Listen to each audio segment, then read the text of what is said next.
خواجہ غریب نواز جب نئے نئے آئے نا اجمیر شریف میں تو خیمہ لگایا ہوا تھا خواجہ غریب نواز نے. خیمے میں خواجہ غریب نواز عصر سے لے کر مغرب کے وقت تک روتے رہتے تھے. ایک ہی کام کرتے تھے, عصر سے لے کر مغرب تک گریہ وزاری کرتے تھے, روتے تھے. ایک نوجوان اجمیر سے باہر گیا ہوا تھا پڑھنے کے لیے, کچھ عرصے کے بعد واپس آیا اور اس خیمے کے قریب سے گزر ہوا اور گزرا تو رونے کی آواز آئی. فوراً دیکھتا ہے کہ خواجہ غریب نواز رو رہے ہیں, ابھی غیر مسلم ہے, اسلام قبول نہیں کیا. فوراً گھر جاتا ہے, ماں سے پوچھتا ہے, ماں یہ مسلمانوں کا گرو کیوں روتا ہے, مسلمانوں کا بابا کیوں روتا ہے؟ میں ہر روز گزرتا ہوں, عصر سے مغرب کے مابین جو وقت ہے یہ روتا ہے. ماں نے کہا جاؤ اس سے پوچھ لو کیوں روتا ہے. وہ نوجوان خواجہ غریب نواز کے خیمے کے اندر آیا, کہا بابا میں ہر روز یہاں سے گزرتا ہوں, آپ کے رونے کی آواز آتی ہے, بتائیے آپ کیوں روتے ہیں؟ کہا جاننا چاہتے ہو میں کیوں روتا ہوں؟ میں نے ایک مدت اپنے مرشد کے ساتھ گزاری ہے, مرشد کی خدمت میں گزاری ہے, مجھے اپنے پیر کی یاد رلاتی ہے, پیر کی یاد رلاتی ہے. میں عصر سے مغرب کے وقت تک اپنے مرشد کی یاد میں روتا رہتا ہوں. اس نوجوان نے کہا اچھا میں نے تو سنا تھا کہ انسان کو جب درد ہوتا ہے, تکلیف ہوتی ہے تو تکلیف انسان کو رلاتی ہے, آپ کو تو محبت ہے, یہ محبت میں بھی انسان کو رونا آتا ہے؟ کہا ہاں ہاں ہے نوجوان, انسان محبت میں بھی روتا ہے. کہا تو پھر مجھے بھی رونا ہے, میں بھی رونا چاہتا ہوں, مجھے بھی رونا سکھا دیجئے, مجھے بھی رونا سکھا دیجئے. کہا تو رونا چاہتا ہے؟ رونا چاہتا ہوں. کہا ٹھیک ہے, 2 شرطیں ہیں, مسلمان ہو جا اور میرا مرید ہو جا. اس نے کہا میں ماں سے اجازت طلب کروں گا. ماں کے پاس گیا اجازت لینے کے لیے. ماں نے کہا تو ضدی ہے, جب تو ارادہ کر لیتا ہے, جو ارادہ کرتا ہے تو پورا کرتا ہے, جا جو کرنا چاہتا ہے کر لے. خواجہ غریب نواز کے بارگاہ میں حاضر ہوا, عرض کرتا ہے بابا میں پھر مسلمان ہونا چاہتا ہوں, مجھے مرید کر لیجئے. خواجہ غریب نواز نے مرید کر لیا, خواجہ غریب نواز کا مرید ہو گیا. اب خواجہ غریب نواز نے کہا اب وقت سارا میرے ساتھ گزرے گا, ناشتے کے وقت خواجہ غریب نواز کے ساتھ, سحری کے وقت خواجہ غریب نواز کے ساتھ, سحر کے وقت خواجہ غریب نواز کے ساتھ, پورا دن اسے خواجہ غریب نواز کے قرب کی کچھ ایسی عادت ہو گئی, خواجہ غریب نواز کا دیوانہ ہو گیا, ان کا عاشق ہو گیا. کچھ عرصہ گزرا, خواجہ غریب نواز نے فرمایا اب تیرے لیے 3 دن کی چھٹیاں ہیں, 3 دن کے لیے چھٹیاں ہیں, 3 دن کے لیے چلا جا.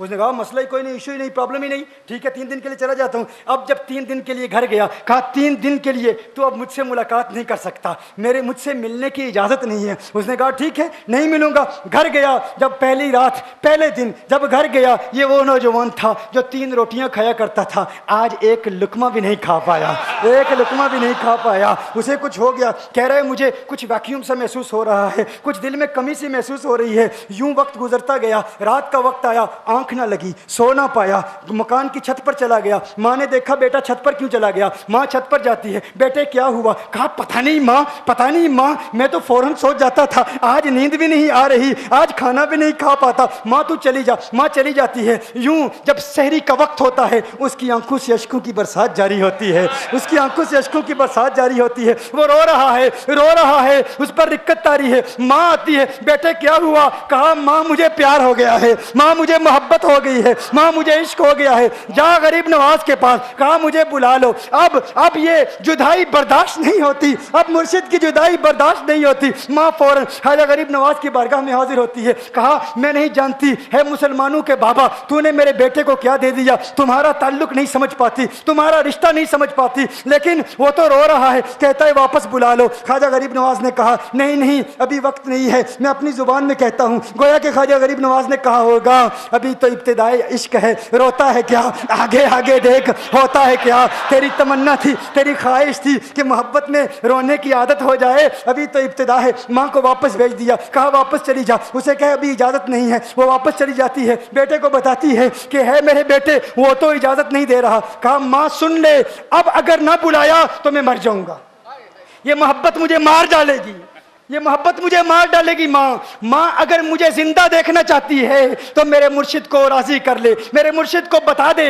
اب یہ جدائی برداشت نہیں کر سکتا. ماں فوراً غریب نواز کی بارگاہ میں حاضر ہوتی ہے. کہا ہے غریب نواز کرم فرمائیے, مجھ ماں کی تمنا ہے, مجھ ماں کی آرزو ہے, وہ مر جائے گا. کہا ماں کی تمنا ہے, تیری بات مانتا ہوں, جا اسے واپس بھیج دے. وہ فوراً بھاگتا ہوا خواجہ غریب نواز کی بارگاہ میں حاضر ہوتا ہے. اس وقت خواجہ غریب نواز اپنے مریدوں کو درس دے رہے ہیں, ایک مجمع لگا ہوا ہے. وہ فوراً خواجہ غریب نواز کے دروازے پر کھڑا ہوتا ہے اور پھر مرید یہ منظر دیکھ رہے ہیں, خواجہ غریب نواز کو دیکھتا ہے, خواجہ غریب نواز اسے دیکھتے ہیں. اور میں نے کہا تھا نا نگاہ مست ملائی تو میں پلا کے اٹھے, جہاں وہ بیٹھ گئے میں قدا بنا کے اٹھے. خواجہ غریب نواز نے اس کی آنکھوں سے آنکھیں ملائی اور پوچھا اب پتہ چلا محبت میں رونا کیسے آتا ہے, اب پتہ چلا. اس نے کہا ہے غریب نواز کرم فرمائیے. فوراً غریب نواز کو پکارتا ہوا غریب نواز کے قدموں میں آ گرا, غریب نواز کے قدموں سے لپٹ گیا. غریب نواز سے کہنے لگا اب مجھے رونے کا مزہ آ گیا ہے. اب مریدین اس منظر کو دیکھ رہے ہیں